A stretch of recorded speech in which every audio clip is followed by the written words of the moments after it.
Maka dari sinilah Allah Subhanahu wa ta'ala menjadikan keturunan baginda Nabi dari pihak putri, bukan dari anak lelakinya. Kullu bani anbiya, kasabda Nabi, kullu bani anbiya yantami ila abihi. Semua keturunan para anbiya diambil dari anak lelakinya, illa ibnati, terkecuali aku dan putriku Fatimah wa Ali. Dari situlah keturunan yang disebut ahli baitin Nabi sallallahu alaihi wasallam. Ketika orang-orang yang fanatik terhadap putranya karena melihat Rasulullah selalu anak putranya meninggal kecil, kalau mengajak Rasulullah abtar, maka yang jawab siapa? Allah Ta'ala langsung, inna a'tainakal kautsar fasalli li rabbika wanhar inna syani'aka huwal abtar. Langsung Allah yang menjawab. Lah, itulah diantaranya. Ma'asyiral muslimina rahimakumullah. Kita bayangkan bagaimana perjuangan pada waktu itu Rasulullah. Saya ambil satu contoh saja. Sebelum bi'tsah umur beliau masih sekitar 35 tahun, wakila masih belum ada. Kelompok jahiliyah pada waktu itu yang mengaku gobailnya paling top, ini paling top, ini paling top, tapi tidak bisa mempersatukan, malah tambah perpecahan. Mau memasukkan Hajar Aswad saja hampir saja pertumpahan darah. Akhirnya sepakat mufakat, barang siapa yang masuk ke Masjidil Haram ini, Mekah ini maksudnya, pemuda yang jujur, amin, namanya gelarnya Al-Amin, seorang yang dipercaya atau jujur, itulah yang berhak memasukkan Hajar Aswad. Ternyata pagi hari yang datang awal masuk ke Makkah baginda Nabi SAW.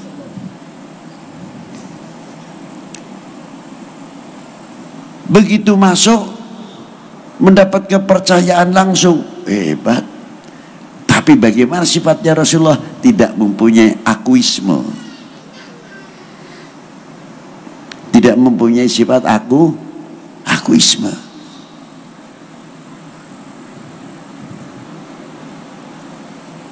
Langsung Rasulullah menggelar sorbannya, pimpinan sini, pimpinan A, pimpinan B, kumpulkan jadi satu, diangkat bareng-bareng Hajar Aswad, ditaruh di tengah, betul-betul menjadi berkat umat, menjadi berkat bangsa.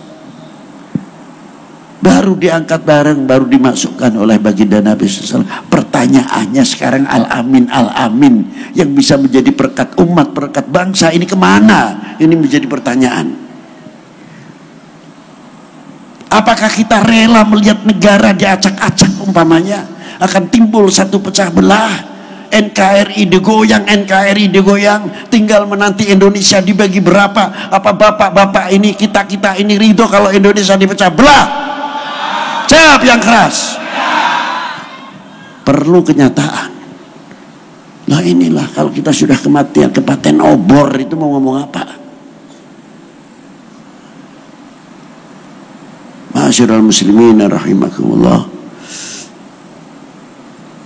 Ayo kita kembali bagaimana Rasulullah SAW menjadi pengayom umat ini, luar biasa. Dan ditiru kelakuan yang hebat ini oleh cucunya,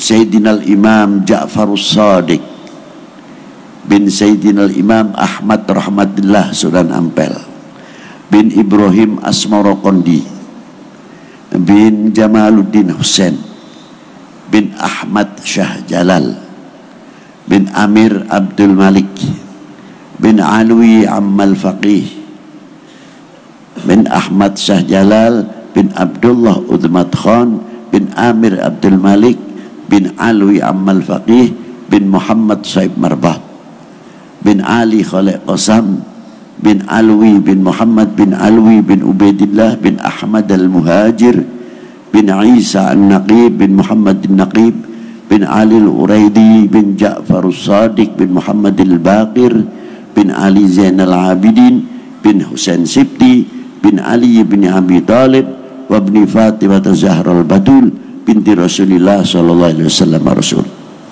Terkenal dengan Kanjeng Sunan Kudus. Ketika beliau masuk ke daerah Kudus pada waktu itu, agamanya berbeda, mayoritas berbeda, dan di situ ada faham satu hayawan yang dikaramatkan, mendapat keistimewaan. Pada waktu Sunan Kudus, waktu bulan Idul Adha, biasanya mengajak umat Islam yang mampu untuk berkurban, yang sapi-sapi, kerbau-kerbau, yang ayam-ayam, yang kambing-kambing, yang ayam-ayam ikut sunnah. Bukan ayam artinya untuk kurban, mengalirkan darah ikut sunnah. Hati-hati jangan salah paham di sini. Bagaimana ini kalau sapi yang jadi masalah dipotong, pasti akan menimbul perpecahan, karena sapi ini diistimewakan. Hebatnya Kanjeng Sunan Kudus memberikan pengarahan. Sampai sekarang orang Kudus, maaf saja, potong sapi di kota nggak berani. Pasti nyembelih sapinya itu di Rembang. Nggak berani di Kudus. Boleh tanya sama orang Kudusnya.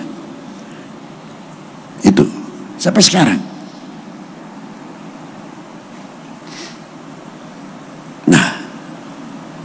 Sunan Pangeran Poncowati yang lain agama pada waktu itu,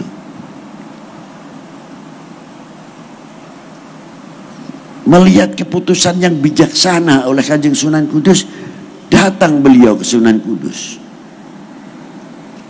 Apakah demikian al-Islam ya Kiai? Belum kenal itu Sunan atau siapa? Dijawab, diterangkan.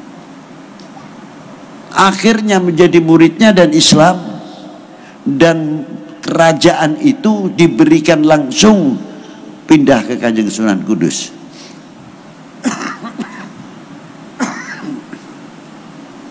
Hebat.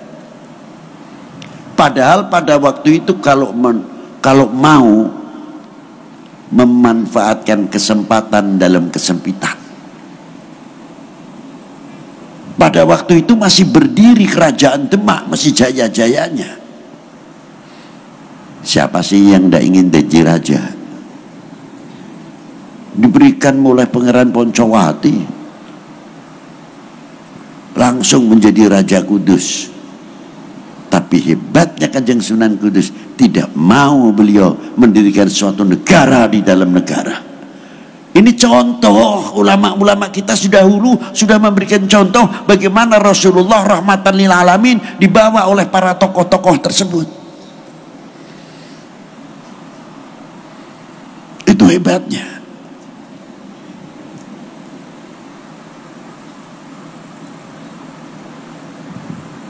Akhirnya utuh, tidak pecah. Dan ulama-ulama kita pendahulu menjadi cermin lupian yang luar biasa. Mestinya sudah pantas kalau menjadi contoh kita. Buktinya apa, Bib? Saya kalau ziarah Wali 9 itu paling malu. Terserahlah bapak-bapak mau percaya atau tidak. Dari mulai Giri, Gapuro, Gresik, Ampel, Tuban, Sedayu, Lamongan, sampai Kudus, Demak, Murio, Gunung Jati, Banten, sampai Pusen Luar Batang, sampai Palembang, sampai Aceh, sampai ke Syekh Muhammad Arsyad Banjari. Contoh yang real dan nyata dan itu sulit untuk ditiru.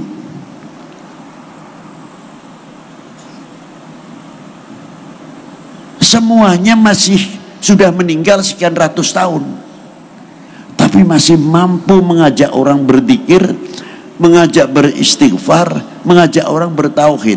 Tidak ada yang datang ke Wali Sembilan lalu di pintu makam padang bulan padange koyorino, ada enggak? Tidak ada. Datang ke Sunan Kudus begadang, mari begadang, tidak ada. Assalamualaikum ya ahlil kubur minal mu'minin wal mu'minat, baca Yasin, baca Fatihah. Padahal di situ macam-macam, yang milih A, yang milih B, yang milih C, yang milih D, toplosannya macam-macam. Gak ada yang tanya, lu kemarin milih siapa? Hebat ya di situ. Dan tadinya kalau mau ketemu yang beda pilihan itu sulit, di depan makam aulia makamnya, Ji, apa kabar? Maafin ya, maaf. Langsung akur. Orang mati bisa mempersatukan, luar biasa. Jadi kalau kita masih hidup kok gak bisa cara begitu, ya kalah sama orang mati deh. Nah itulah, itu satu contoh. Begitu tahlil bersama, tahlilnya yang pakai lagu, yang tidak pakai lagu. Ada yang cepat, illallah, la illallah, la illallah. Yang satu pakai lagu, la ilaha illallah, la ilaha illallah. Yang satu lebih panjang lagi, yang lebih mantap lagi, illallah, la ilaha illallah. Gak ada yang ribut. Ente, jangan keras-keras begitu. Ini dada saya sesak nih. Aman-aman saja. Ada lagi yang ngebut, illallah, la illallah, la illallah. Aduh, ini hurufnya gimana? Ya kompak rukun, ya tuh baca Yasin, baca Quran. Ada lagi yang datang yang lucu, terkadang orangnya tinggi besar hebat. Wah, ini berbahaya ini. Kalau saya dekat ini pakai rombongan lagi, pasti ini suaranya keras ini, Pak. Saya pikir, wah, saya agak mikir, apalagi speaker kecilnya dikempet begini ya, hampir tidak kelihatan kalau lengannya ini besar. Tak pikir suaranya ngetop, nggak tahu suaranya ilah hadratin Nabi Mustafa sallallahu alaihi wasallam. Kirain suaranya sesuai dengan badannya. Nggak tahu. Ilah hadratin Nabi Mustafa sallallahu alaihi wasallam. Fatihah.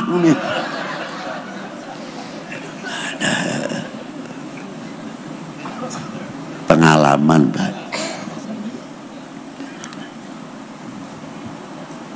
Dan disitulah ada lapangan-lapangan ekonomi kerakyatan.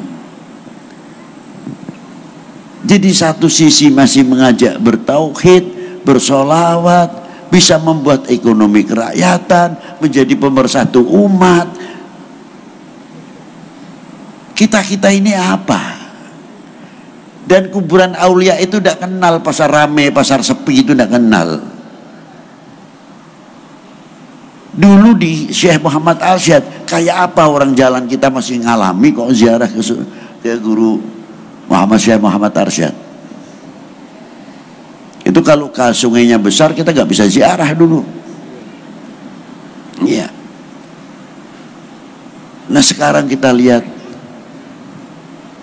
nggak pakai iklan, datang para saudara, kalau ingin barokah datang ke Syekh Muhammad Arsyad. Jangan lupa saudara-saudara, nggak ada yang iklan. Dari situlah kita mengambil ketoladanan. Beliau itu niru baginda Nabi Sallallahu Alaihi Wasallam.